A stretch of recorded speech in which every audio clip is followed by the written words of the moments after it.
বন্ধুরা, আমি আমার ছোট মেয়ের জন্মদিনে লাঞ্চ থালিটা আপনাদের কাছে আজকে শেয়ার করব। প্রথমে আমি এখানে বাসন্তী পোলাও নিয়ে নিয়েছি, তারপর প্লেন ভাত মানে সাদা ভাত, পরে নিয়ে নিলাম ভাজাভুজি, মিষ্টি কুমড়ো, আলু ভাজা আর গাজর। এখানে নিয়ে নিলাম ভেজ ডাল, আমার দুই মেয়েই ভীষণ পছন্দ করে। তারপর এখানে নিয়ে নিচ্ছি দই কাতলা,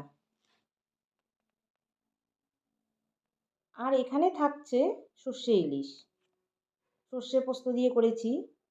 আর এখানে নিয়ে নিলাম চিংড়ি কোরমা, বেশ ভালো হয়েছিল খেতে। তারপর নিয়ে নিচ্ছি মটন কষা, আর আমি মটন কষাটা আলু দিয়ে করেছিলাম। আর শেষ পাতে চাটনি তো থাকছেই, আমসত্ত্ব, খেজুর দিয়ে টমেটো চাটনি, সাথে কাজু কিশমিশ। আর জন্মদিন বলে কথা, 5 রকম মিষ্টি আর পায়েস না হলেই নয়। আর সবার শেষে 1 গ্লাস জল দিয়ে লাঞ্চ থালিটা কমপ্লিট করলাম। আর সাথে স্যালাড তো আছেই। তাহলে প্রিয় বন্ধুরা, জন্মদিনের লাঞ্চ থালি আইডিয়াটা কেমন লাগলো অবশ্যই জানাবেন।